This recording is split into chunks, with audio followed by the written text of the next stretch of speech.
Repeat after me. 3, 2, 1. 1, 2, 3. Come on.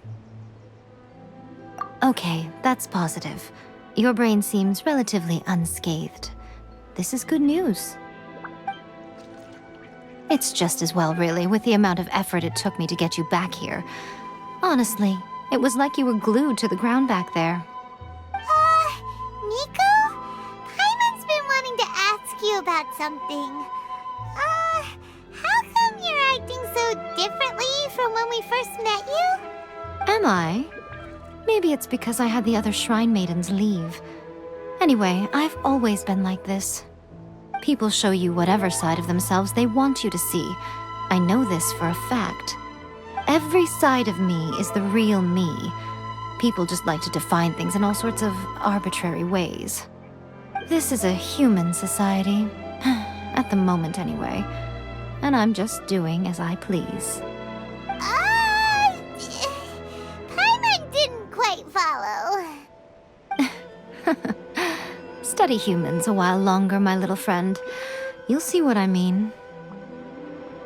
Right! Paimon was so focused on the Traveler that Paimon didn't notice what you did to get Scaramouche off our backs.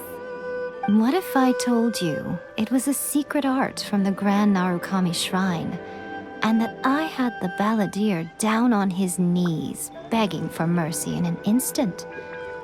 Would you believe me? Well, maybe you should be worrying less about that, and more about how exactly you're going to thank me, no?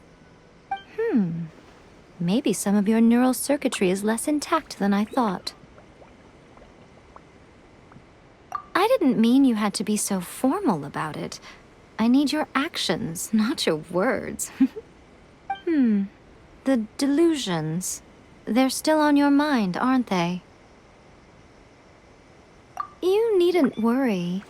The leader of Watatsumi Island took some troops to clear the place out. She's also issued a strict ban on the use of delusions across the whole army. With their stronghold exposed, I doubt the balladeer is stubborn enough to try and retaliate now on his colleague's behalf. It would be more trouble than it's worth. I must say, I would relish the opportunity to watch the Fatui getting a taste of their own medicine. Well, anyway, that Songonomiya Kokomi, she really outdid herself this time. I'd love to have another chat with her again in person, but alas, belief systems can be such a hindrance sometimes. A hindrance? Should you really be saying that as the Gucci of the Grand Shrine?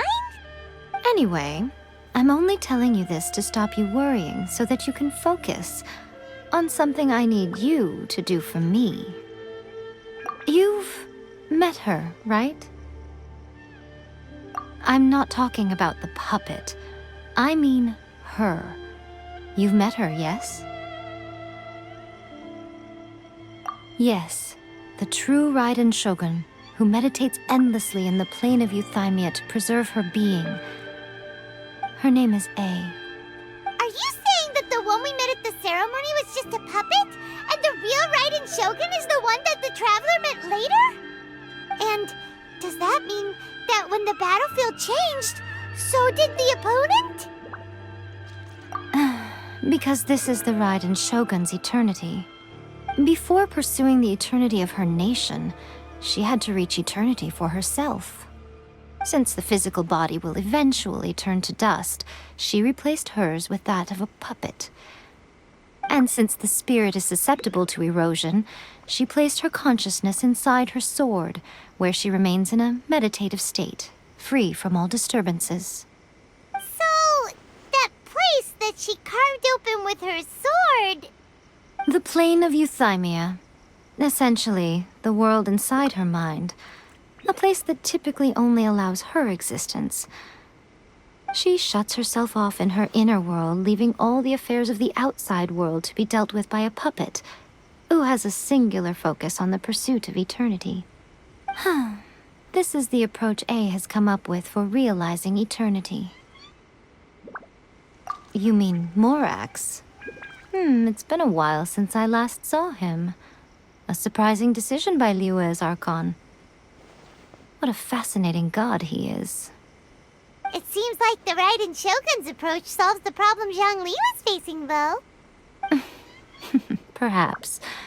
Or you could take the view that she's acting like a little child, throwing a temper tantrum and locking herself in her room.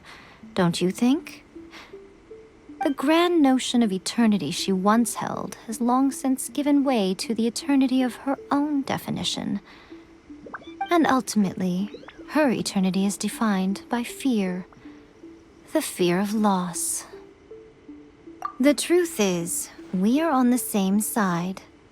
You want to save the people of Inazuma from the Vision Hunt Decree. So do I. The only difference is that I'd rather like to save this nation and save A while we're at it.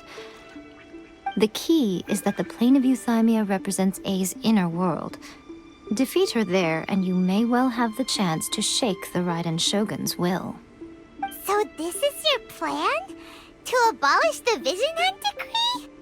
Not by talking her out of it, or through an armed resistance, but by, hopping inside the Raiden Shogun's inner world? You're a fast learner. In short, this is the last chance to get Inazuma back on track. Otherwise, an eternity of darkness awaits. Don't you realize how special you are? Remember, the plane of Euthymia is a space where only she is allowed to exist. The fact that you could appear there tells us one crucial thing. That you have piqued her interest. Perhaps it's because she has never seen an individual who is so unpredictable in the face of eternity. Has no one else ever been in there? None. No one has seen the devotee of eternity since she shut herself away. In fact, no one even knows what it looks like in there. Your existence is more than just an opportunity. It's the very key to all of this. To that I say, well done, child. You did not disappoint me after all. Wait, you're leaving? Where are you going? Anti-Raiden Shogun training. I've prepared a special program just for you. Come along.